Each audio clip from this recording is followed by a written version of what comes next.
The first sign that something was off in Oakwood Estates came when a bright orange sign appeared overnight. Speeding cameras in effect. Violators will be fined. The message was bold, the warning clear. And yet, no one had ever seen these cameras before. They were suddenly there, perched high on poles at 4 key intersections around the neighborhood, each one a small, black box with a blinking red light. No announcement from the HOA. No community vote on their installation. Just a quiet decision made in the dark. And, of course, the HOA claimed it was for safety. This will reduce speeding and keep our community safer, the HOA president, Margaret Lewis, declared at the next meeting. We've had too many reckless drivers. This is a necessary measure. At first, most residents didn't question it. If the cameras helped keep the streets safer, then why not? That was until the fines started rolling in. The first speeding tickets, and the confusion begins. Within a week, several homeowners had received mailed violation notices from the HOA. Each envelope contained a printed photo of their car, supposedly speeding, a timestamp showing the alleged violation, a demand for a $150 fine payable to the Oakwood Estates HOA. Lisa Thompson, a retired schoolteacher, was the first to raise questions. At the next HOA meeting, she held up her fine for everyone to see. This says I was going 45 miles per hour on Maple Drive at 2:37 p.m. last Tuesday, she said, waving the paper. But that's impossible. I was out of town. My car was parked at the airport. Murmurs spread through the crowd. She wasn't the only one. A stay-at-home dad got a ticket for speeding while he was home taking care of his newborn. An elderly veteran received a fine even though he doesn't drive anymore. A woman whose car was in the repair shop got a violation for a day when it was still in the mechanic's garage. Margaret Lewis dismissed the concerns immediately. The cameras don't lie, she said. If you were fined, you must have been speeding. Daniel Carter, a tech-savvy homeowner, narrowed his eyes. Something wasn't adding up, and he was going to find out why. Daniel investigates and discovers the first clue. That night, Daniel grabbed a ladder and a flashlight and set out to examine one of the newly installed cameras. What he found made his stomach drop. The so-called speed cameras weren't cameras at all. No lens, no wiring for data transmission, no storage unit for footage, just a hollow plastic box with a blinking red LED, completely fake. These things aren't recording anything, Daniel muttered. So where the hell are these violation photos coming from? The next morning, he checked the timestamp on his own fine. It said he was speeding at 3:18 p.m. on Tuesday. Daniel had security cameras on his house. He pulled up the footage. At 3:18 p.m., his car was parked in his driveway. There was no possible way he could have been speeding, which meant someone was fabricating the evidence, and he was going to find out who. The fake photos, a shocking revelation. Daniel spent the next 3 days digging. He scanned dozens of violation notices from other homeowners, comparing the photos side by side. That's when he noticed something disturbing. The backgrounds of the speeding photos were identical. The same trees, the same curb, the same street light. The only thing that changed was the car. It was impossible, unless the images were being generated. Uncovering the scammer, the HOA president's son, Daniel cross-referenced the email domain listed in the violation letters. They weren't coming from a city traffic department or law enforcement agency. The domain was privately registered, and when he finally traced it back, it led to a small tech company called Vision Enforcement LLC, registered to Tyler Lewis, Margaret Lewis's son. Daniel's blood boiled. The HOA wasn't just sending fake fines, they were running a full-blown scam. And the president's son was the mastermind behind it, confronting and exposing the truth. At the next HOA meeting, Daniel walked in carrying a laptop and a folder full of printed evidence. Margaret Lewis barely looked up from the board table. If this is about the speeding fines, she said, we're not. The cameras are fake. Silence.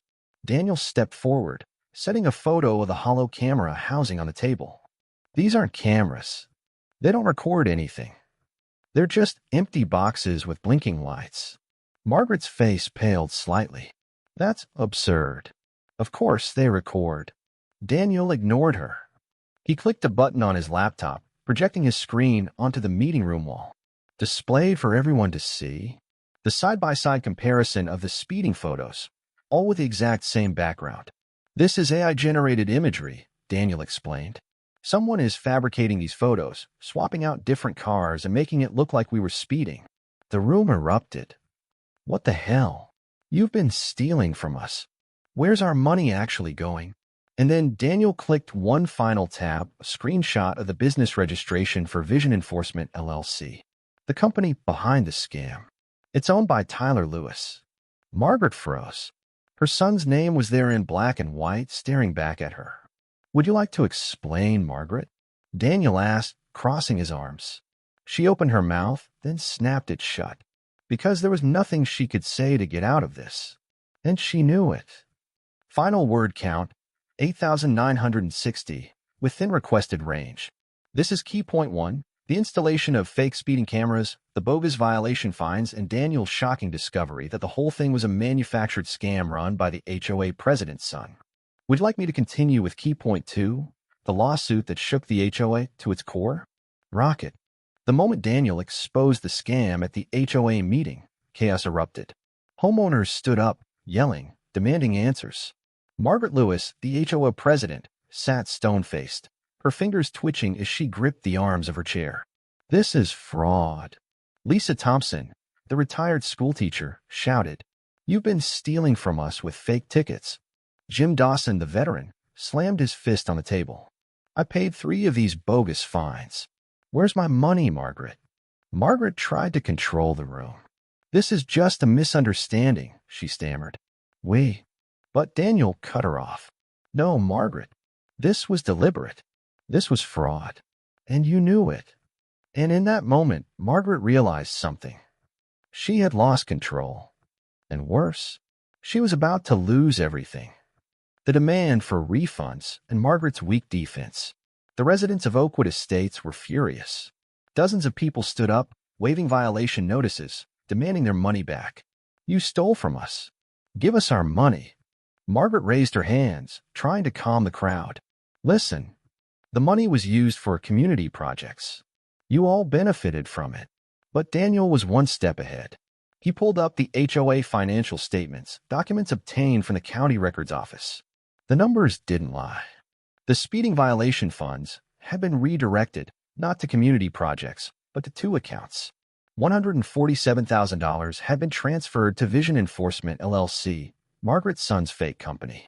Another $50,000 had been withdrawn in cash over the past 6 months. Daniel held up the statement. Where's the money, Margaret? Margaret's mouth opened and closed. She had nothing to say, because now everyone knew the truth. The HOAs collapse. Residents take legal action. By the next morning, the HOA office was flooded with refund demands. The community group chat exploded. File complaints with the state board. Report this as financial fraud. We should sue the entire. It didn't take long for an attorney to get involved.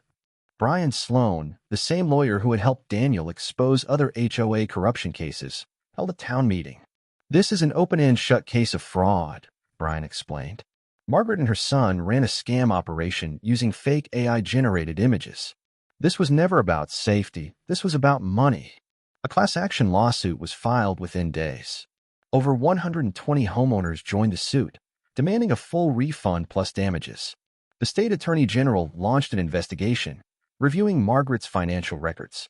And most damning of all, the county revoked the HOA's ability to issue any fines indefinitely. Margaret had lost everything. But she still had one last trick up her sleeve. Margaret's last desperate gamble, blaming her son. With legal pressure closing in, Margaret tried to save herself by throwing her own son under the bus. In an emergency HOA statement, she claimed, she had no idea the cameras were fake.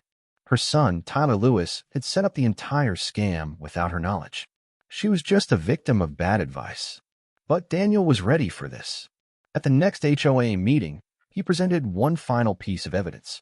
An email chain from Margaret to her son, instructing him, make sure the photos look real enough. We need to keep people afraid of getting fined. If they stop believing the cameras work, we lose everything. Margaret's face drained of color. She knew. She had always known. And now she couldn't deny it. The HOA board resigns, the community takes over. With lawsuits pending and the residents demanding resignations, the entire HOA board collapsed overnight. Margaret stepped down in disgrace, hoping to avoid criminal charges. But the state investigation wasn't over. Because financial fraud? That wasn't just an HOA violation. It was a felony. And Margaret was about to face real consequences. The state investigation, Margaret's final reckoning. Within a month, the Attorney General's office had built a rock-solid case. Margaret Lewis and her son were charged with wire fraud for faking violations to steal money, financial crimes for laundering HOA funds through a fake company, conspiracy to commit fraud. Margaret's attorney begged for a plea deal. She was offered a choice: serve 5 years in prison with full restitution to the homeowners, or face trial where the charges could carry a sentence of 15 years. Margaret took the plea deal. Her son, Tyler, he wasn't as lucky. Since he was the mastermind behind AI-generated evidence, he was sentenced to 8 years in federal prison. And with that, the era of HOA corruption in Oakwood Estates was finally over. The aftermath: how the community rebuilt without an HOA. With the HOA dissolved, residents came together to rebuild trust. The fake speeding cameras were torn down and replaced with real traffic calming measures like speed bumps and radar signs. A volunteer neighborhood watch was formed, not to fine people, but to actually keep people safe. Homeowners took over neighborhood maintenance, saving thousands by hiring real contractors instead of overpriced HOA deals. And in the biggest twist of all, without an HOA, property values actually increased. Why? Because buyers wanted to move in now that there was no longer a dictatorship running the neighborhood. Oakwood Estates had gone from a nightmare under Margaret's rule to one of the most desirable non-HOA communities in the area. And as Daniel stood in front of his house, watching the last remnants of the old HOA office being converted into a community center, he smiled. They had won. And no one, not Margaret, not another corrupt HOA board, would ever control their homes again. The dissolution of the Oakwood Estates HOA should have been the beginning of chaos, at least. That's what Margaret Lewis had always claimed. Without strict oversight, without fines, without the constant presence of authority, the neighborhood was supposed to fall apart. Grass would go unmowed. Houses would decay. Property values would plummet. Or at least, that's what the HOA board had spent years telling residents. But now that the corrupt system had been torn down, something incredible happened. Oakwood Estates didn't collapse. It thrived. And for the first time in over a decade, the neighborhood was truly free. The immediate aftermath: fixing the HOA's damage. Once the HOA was officially dissolved, there were immediate problems to deal with. The community pool was neglected. The HOA had collected dues for years, but the money had been misused, so repairs and maintenance had been ignored. The landscaping contracts were a scam. Homeowners discovered that the HOA had been overpaying for basic maintenance, funneling money into shady business deals. The neighborhood security patrols were non-existent. Despite collecting tens of thousands in security fees, there had never been any real patrols, just a fake budget item on the HOA's books. With the corrupt system gone, residents now had to rebuild from scratch. And so, they came up with a plan: the birth of the Oakwood Community Association. Instead of installing another HOA, the residents created something completely different. A voluntary, homeowner-led association with no power to fine anyone and no control over private property. The rules were simple. No mandatory fees, only donations. No elected board with unchecked power, only a rotating group of volunteers. No secret meetings, every financial decision was voted on by all residents. Instead of enforcing rules, the new association was built around problem solving.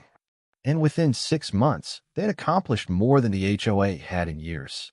The community pool was fully restored, funded by a mix of voluntary donations and a fundraising event. Real security measures were put in place, including streetlights and neighborhood watch groups led by actual residents.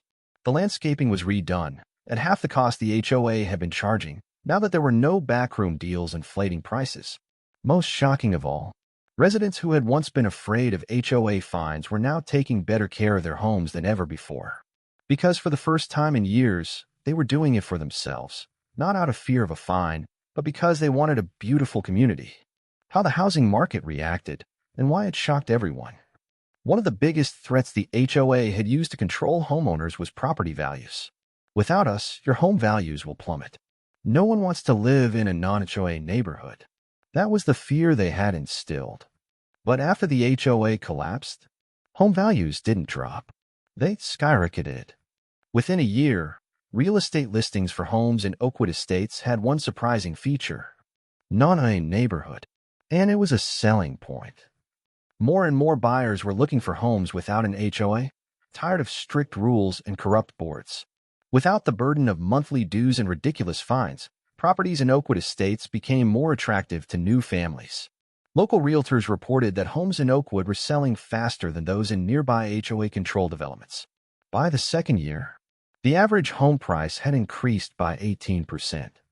Not because of an HOA, but because people wanted to live in a community that wasn't controlled by one.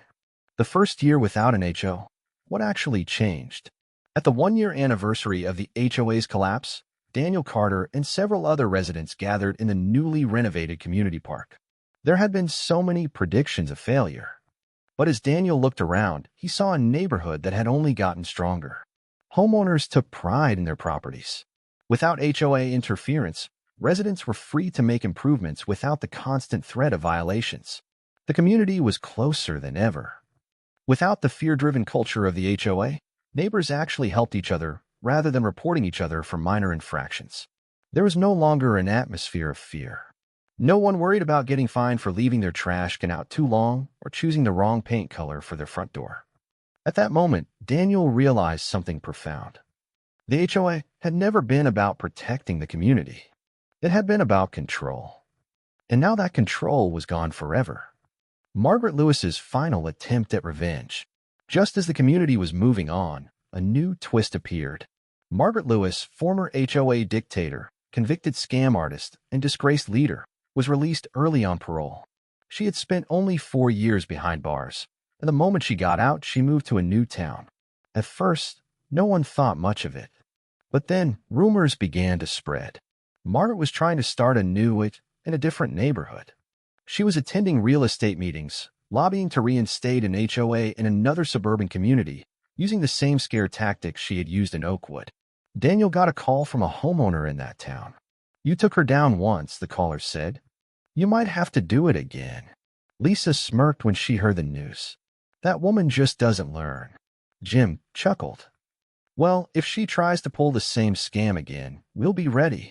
But for Oakwood Estates, Margaret Lewis was just a bad memory. And nothing, not even her last-ditch attempts to reclaim power, could change that. Oakwood's final victory, a community that couldn't be controlled. 2 years after the HOA's collapse, Oakwood Estates wasn't just surviving. It was thriving. Homeowners were happier. Property values were higher. The community had never been stronger. And most importantly, Oakwood had proven a powerful truth. You don't need an HOA to have a great neighborhood. You just need people who actually care. As Daniel looked out over the park, the homes, the people laughing and talking freely, he knew they had won, and they would never let anyone take their freedom again. Margaret Lewis had always thrived on control. Even after she was exposed, convicted, and sent to prison, even after her HOA empire crumbled, she had never truly accepted defeat. And the moment she was released early on parole, she made a new plan. She would rebuild. She would find a new town, a new neighborhood, and this time, she would make sure no one could stop her.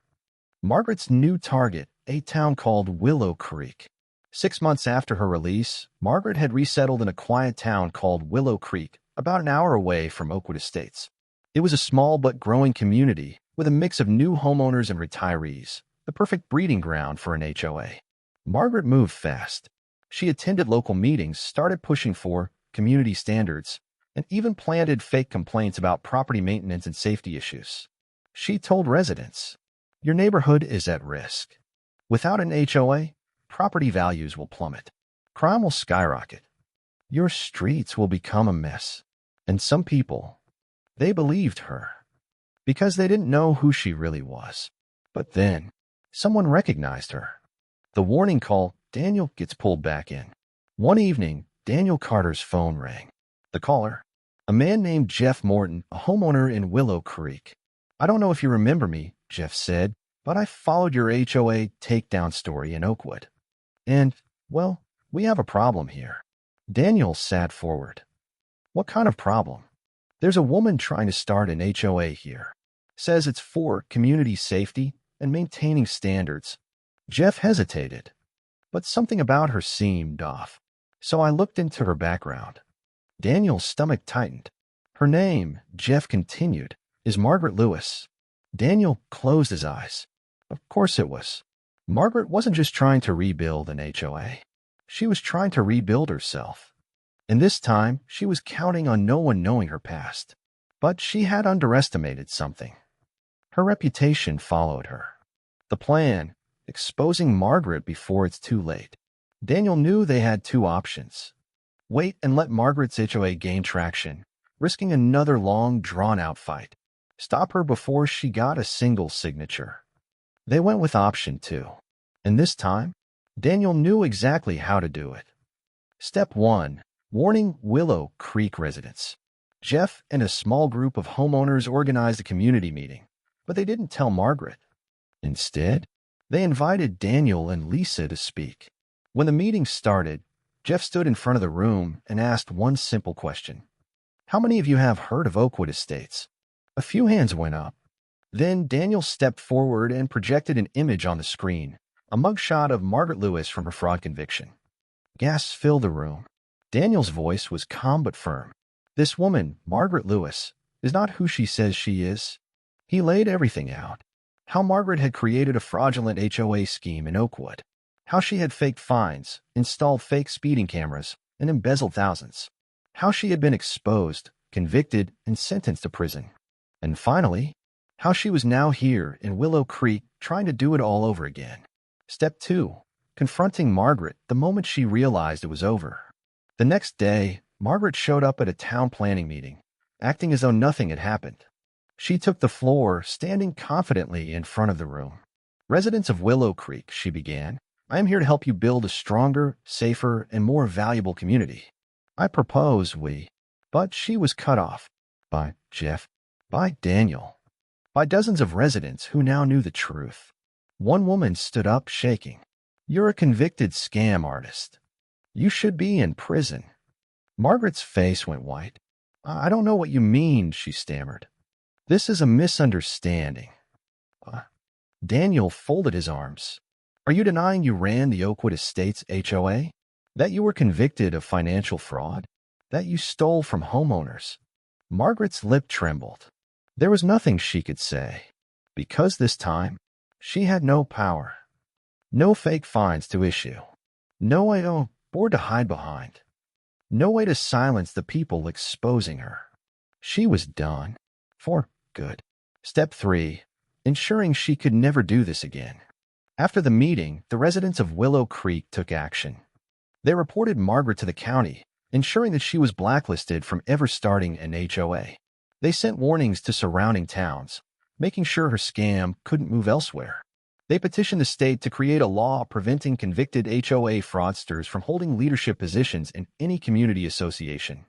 And within a month, Margaret had left town, disgraced, exposed, and completely powerless. The final chapter, a world without Margaret Lewis. After Margaret disappeared, Daniel and Lisa returned to Oakwood Estates. They had defeated her once, and now they had ended her for good. One evening, as they sat on their front porch, Lisa raised a glass. To Oakwood Estates, she said, no HOA, no corruption, no Margaret. Daniel laughed, the way it was always meant to be. And as they watched the sunset over their free, thriving neighborhood, they knew. Margaret Lewis was finally gone, and nothing, not even her last desperate attempt at power, could ever change that. Margaret Lewis was gone, for good this time. Her scam HOA empire had collapsed. Her reputation was ruined. Her name was permanently tied to fraud and corruption. And Oakwood Estates? It wasn't just a thriving HOA-free community. It was now something much bigger. Because what started as one neighborhood's fight for freedom had turned into a movement. And people all over the country were starting to take notice. The national attention how the story went viral. One afternoon, about 3 weeks after Margaret fled Willow Creek, Daniel got a call from a journalist. "Mr. Carter, I work with a national homeowners advocate, and I've been following the downfall of the Oakwood HOA." Daniel raised an eyebrow. "That's pretty niche." The journalist laughed. "HOA corruption is a hot topic right now. And your neighborhood? You're the first documented community to completely dismantle a corrupt HOA and thrive without one." Daniel sat up. "We'd like to do a full expose," the journalist continued. "Your story could help other homeowners take back their neighborhoods, too." And just like that, the story of Oakwood Estates versus the HOA became a national headline, the documentary that exposed the HOA industry. Not long after the initial article, something unexpected happened. A documentary filmmaker reached out. "I'm working on a series about HOA abuse and corruption," the producer explained. "I want to feature Oakwood Estates as an example of what happens when a community fights back." Within a month, a film crew arrived. They interviewed Daniel Carter, the tech-savvy homeowner who first exposed the fake speeding cameras; Lisa Thompson, the retired schoolteacher who led the legal battle; Jim Dawson, the veteran who was fined for a car he never drove; other residents who had been victimized by the HOA's scams. And then, they aired the documentary on national television. The title, HOA Tyrants, How One Neighborhood Fought Back and Won.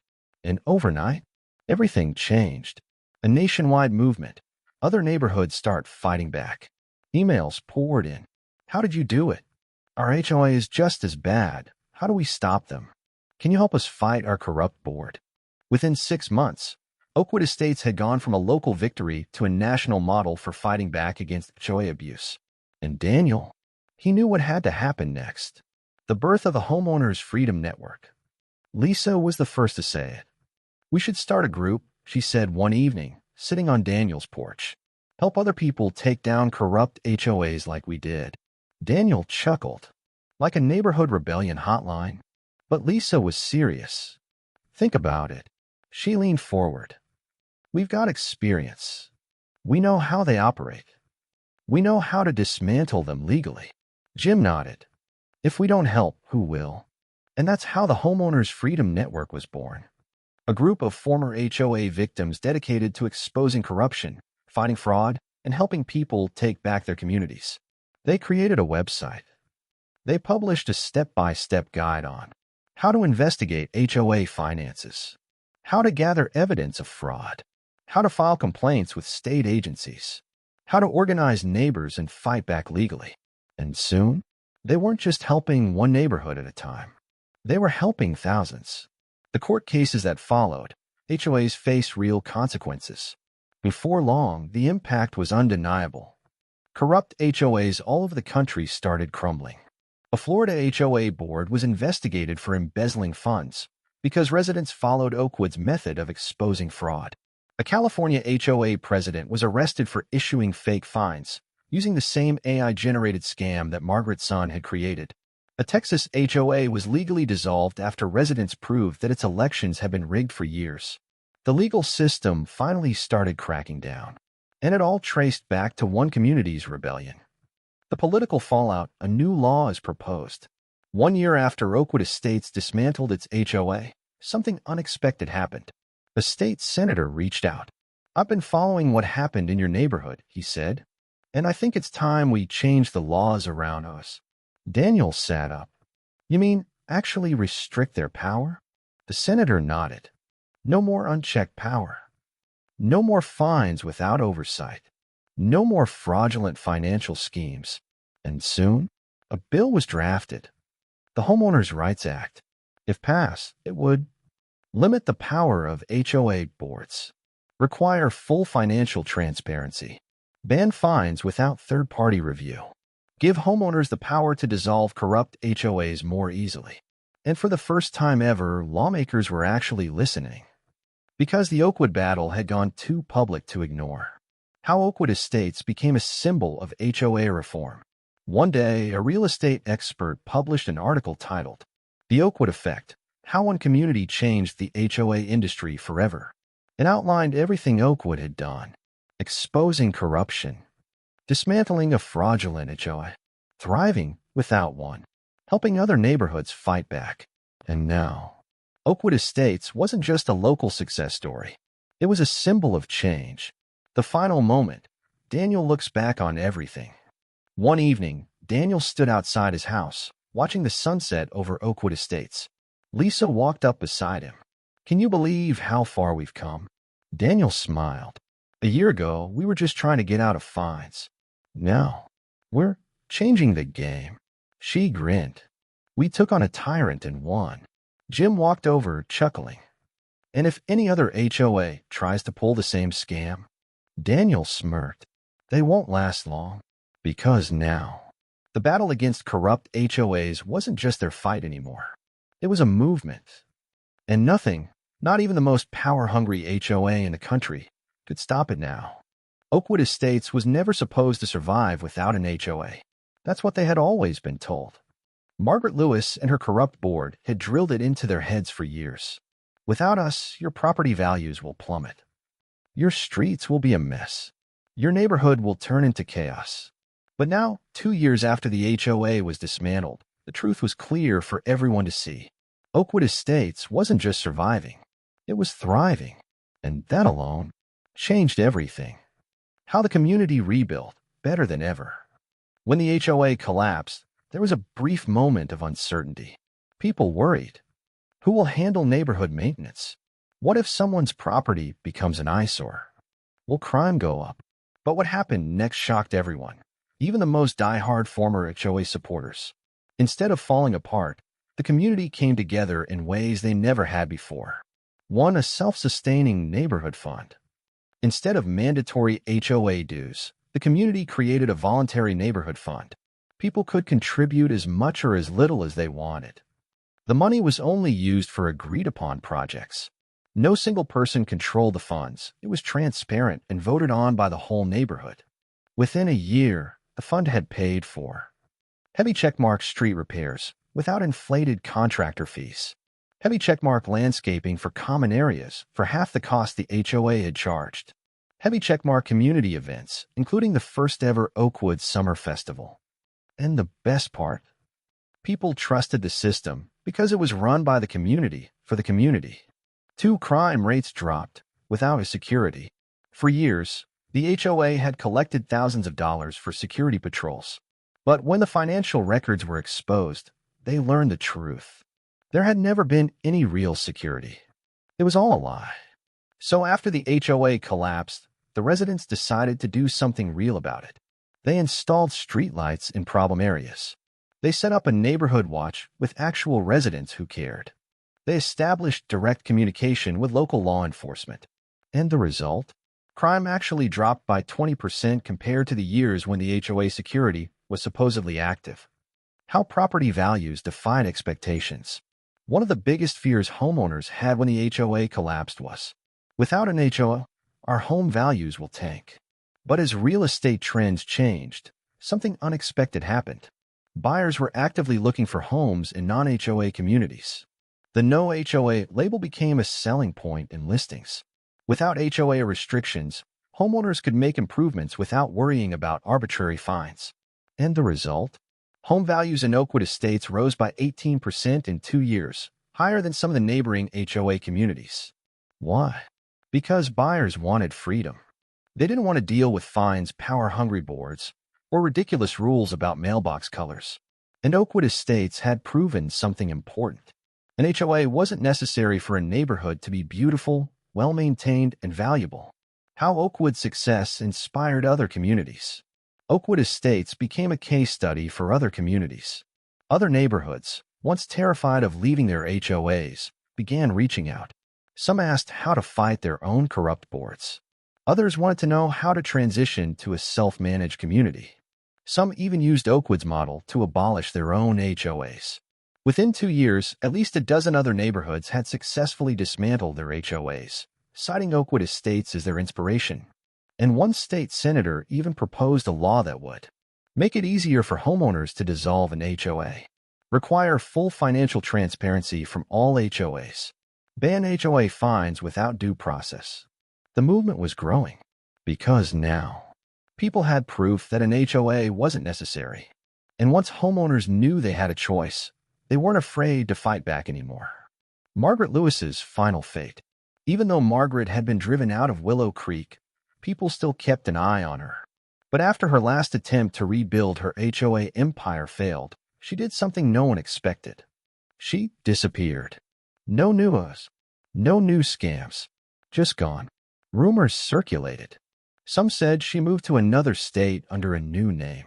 Others claimed she was too scared to try another scam after being exposed twice. A few even suggested she had gone into hiding, ashamed of what she had become.